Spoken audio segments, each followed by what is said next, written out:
Hi, my name's Coral, and this is my service dog, Kodak. I've been training him since 8 weeks, mostly on my own, and we are going to give an example of how I trained him to do deep pressure therapy. Now, just to note, I'm not a behavioralist trainer, and I'm not a professional trainer. I'm only basing this off of my own experience. There's many ways to teach deep pressure therapy. Many people probably have different views depending on which trainer as to what's the best way to train it. So, in doubt, you probably should go talk to a different trainer as well to help you with this. Now, I'm going to talk about deep pressure therapy and actually what it is. Now, deep pressure therapy is a service dog task based off of the same concept as weighted blankets, that pressure helps release anxiety and stress. It is often used for autism and PTSD, anxiety, disabilities for service dogs. Kodak, come. Come here.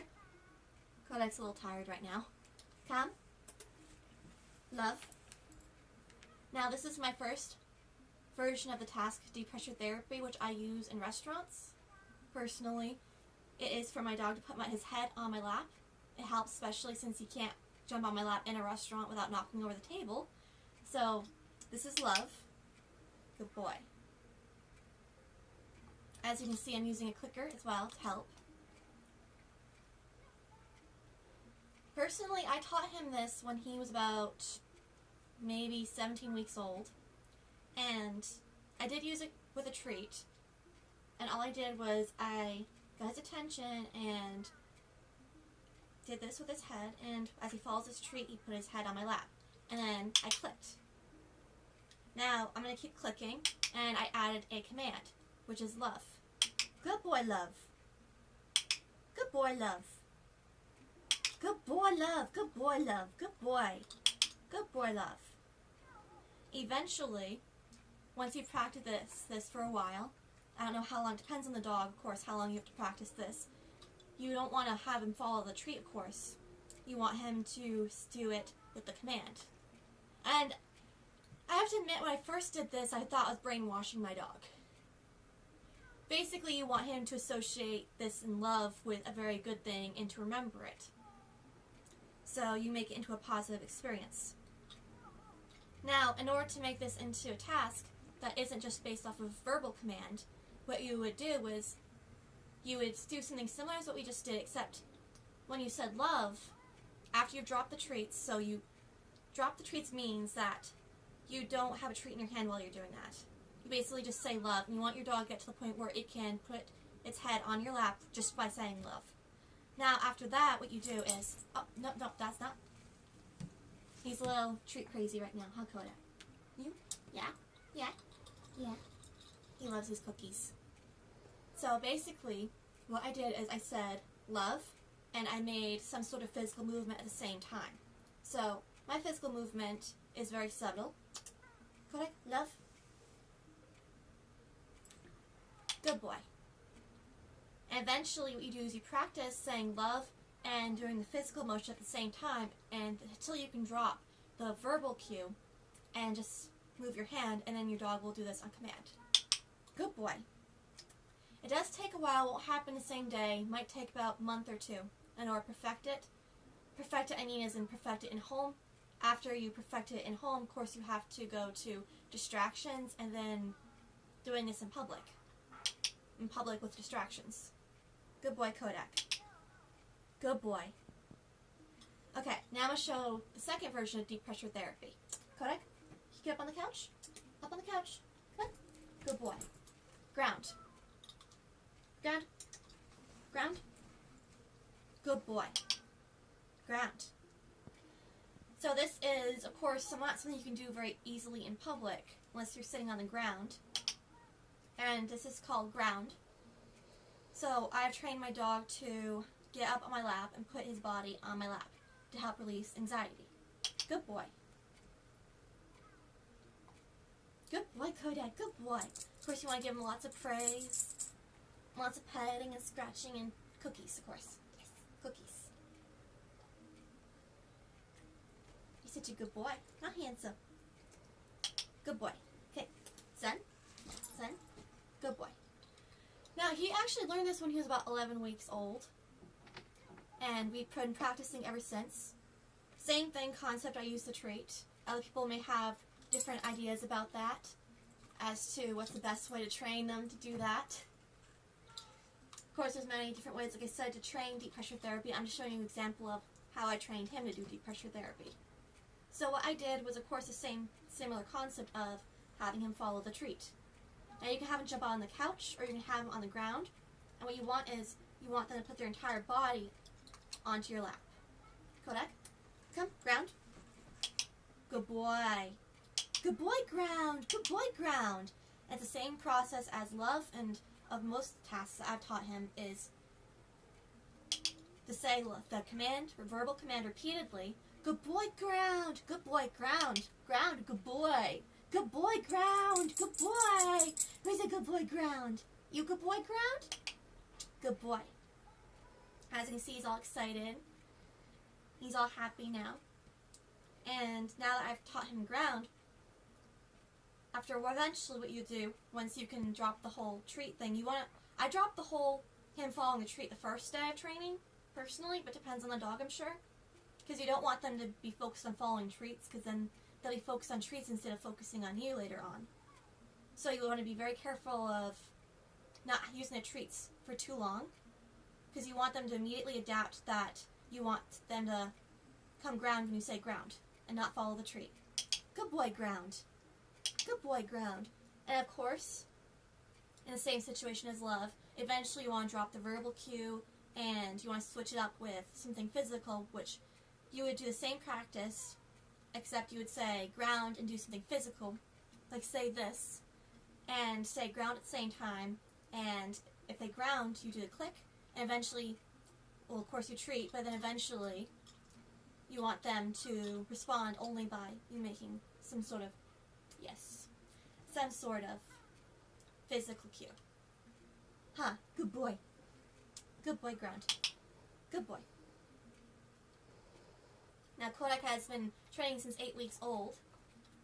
It will not be perfect at first, of course. You just gotta keep working hard. And like I said, if you're having any problems, you probably want to access a local trainer, preferably someone with service dog experience, and ask them a little bit about it too, and maybe have someone help you train them. Zen? Zen? Come on, Zen? Good boy, Zen. Okay, good boy, Zen. Can you get back down? Can you get back down? Down? Down? Good boy. Okay, the last version I call pressure. I'm going to lay down. Okay, Kodak, up, up, up. Don't get so excited. He's trying to nudge me right now. It's a different task. That's not the right one. Up. Come on, up, up. Pressure. Get off. Come on. Up. Up. All the way up. It's a little hard because it's a couch, not a bed. But he has his body on my chest instead of my lap.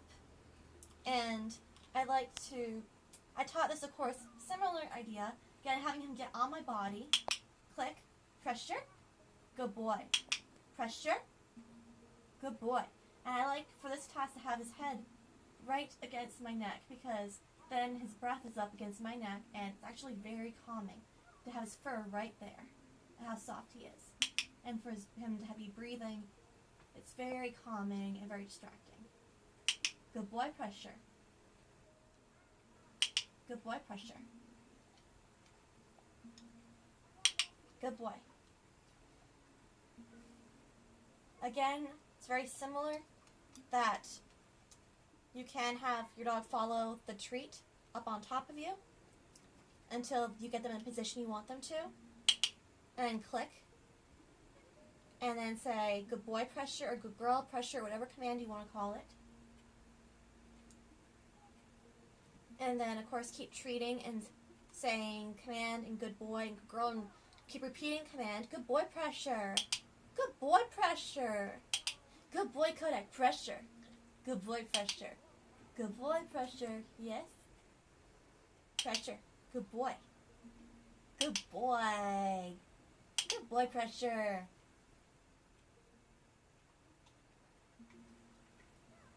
Good boy.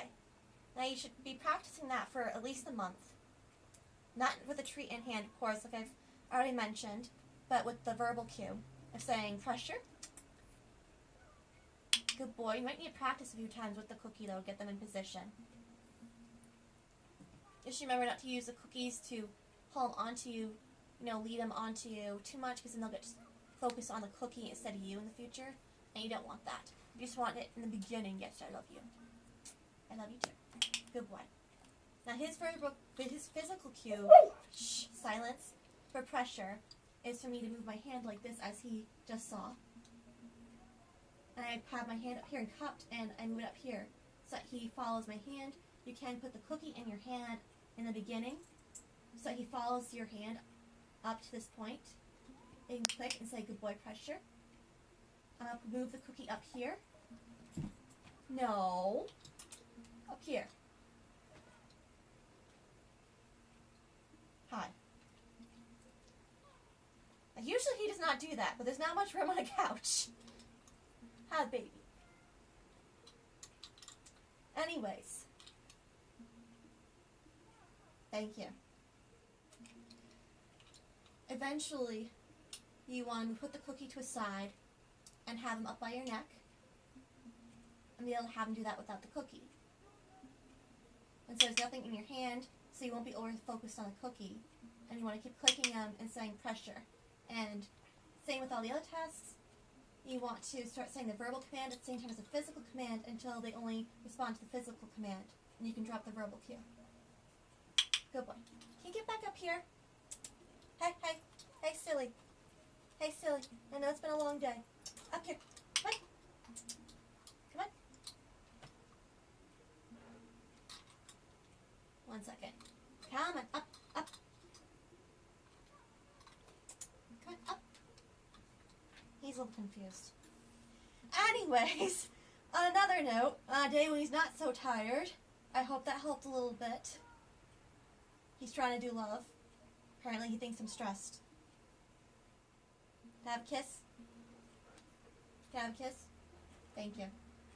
You pressuring my face? Yeah? Okay. So that, thank you, is a nutshell of how I trained my dog deep pressure therapy. Like I said, it's not so easy on a couch. And next time maybe I can do a video of how to nudge, if anyone wants to learn that. Yes. Yes. Yes.